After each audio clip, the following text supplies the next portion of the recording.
देवी सर्वभूतेषु विष्णुमायेति शब्दिका नमस्तस्यै नमस्तस्यै नमस्तस्यै नमो नमः। या देवी सर्वभूतेषु चैतन्यविधीयते नमस्तस्यै नमस्तस्यै नमस्तस्यै नमो नमः।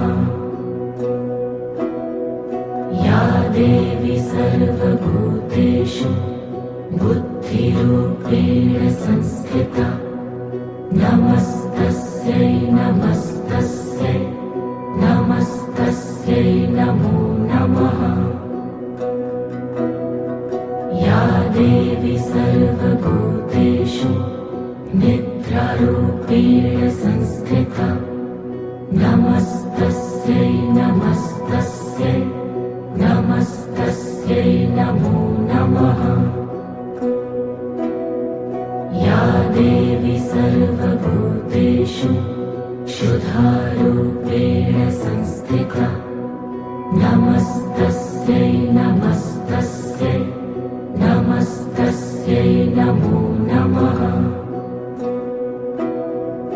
या देवी सर्वभूतेषु छायारूपेण संस्थिता नमस्तस्यै नमस्तस्यै नमस्तस्यै नमो नमः। या देवी सर्वभूतेषु शक्तिरूपेण संस्थिता नमस्तस्यै नमस्तस्यै नमस्तस्यै नमो नमः। या देवी सर्वभूतेषु तृष्णारूपेण संस्थिता नमस्तस्यै नमस्तस्यै नमस्तस्यै नमो नमः। या देवी सर्वभूतेषु शान्तिरूपेण संस्थिता नमस्तस्यै नमस्तस्यै नमस्तस्यै नमो नमः।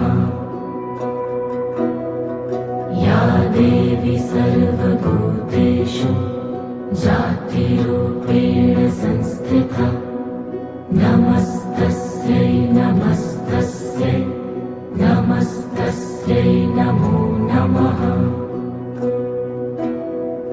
या देवी सर्वभूतेषु लज्जारूपेण संस्थिता नमस्तस्यै नमस्तस्यै नमस्तस्यै नमो नमः। या देवी सर्वभूतेषु शान्तिरूपेण संस्थिता नमस्तस्यै नमस्तस्यै नमस्तस्यै नमो नमः। या देवी सर्वभूतेषु श्रद्धारूपेण संस्थिता नमस्तस्यै नमस्तस्यै नमस्तस्यै नमो नमः। या देवी सर्वभूतेषु कान्तिरूपेण संस्थिता नमस्तस्यै नमस्तस्यै नमस्तस्यै नमो नमः।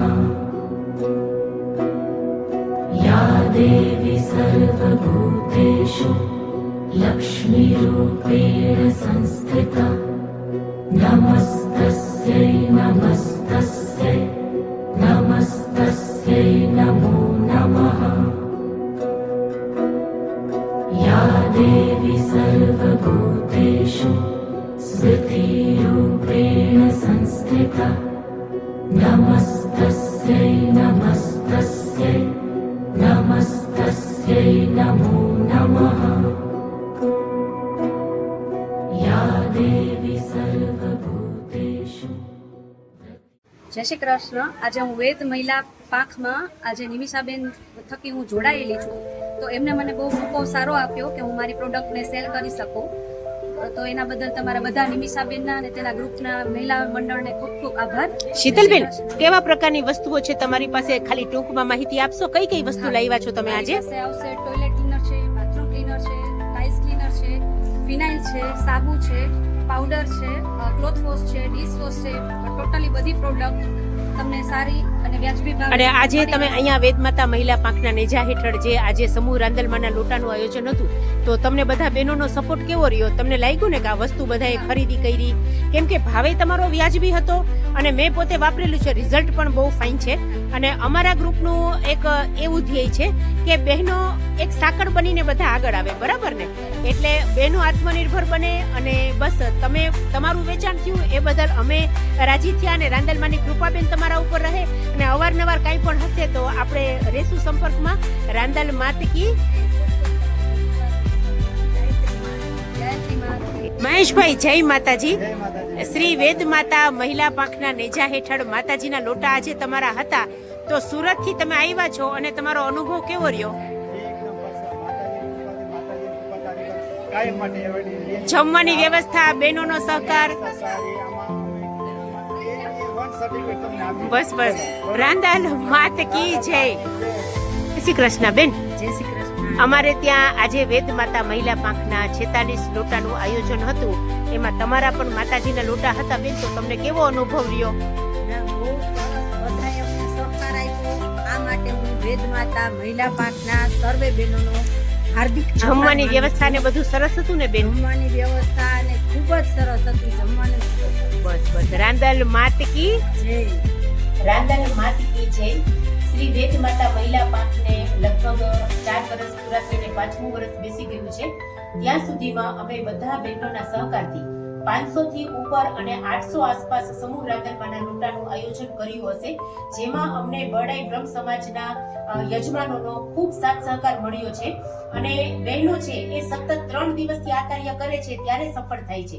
અને આ સિવાય શ્રી વેદ માતા મહિલા પાંખ દ્વારા સ્ટેશનરીનું વિતરણ, લેડી હોસ્પિટલમાં શીરો ખીચડી, ધાર્મિક યાત્રાનું આયોજન, બટુક ભોજન, આ તમામ કાર્યો શ્રી વેદ માતા મહિલા પાંખના બહેનો કરે છે. અને સાથે સાથે હાલમાં પરસોત્તમ મહિનો આવી રહ્યો છે ત્યારે અમે ઘરે ગોરમાં પણ બેસાડશું, વડીલોને ધાર્મિક યાત્રા કરાવશું, બટુક ભોજન, બ્રહ્મભોજ આ બધું જ કરાવશું. એટલે જે કોઈને આ સેવાનો લાભ લેવો હોય તે ચોક્કસ અમારો વેદ માતા મહિલા પાંખનો સંપર્ક કરવો. રાંદલ માતાજી જય. હવે રાંદલમાનો ગરબો ગાઈ છે.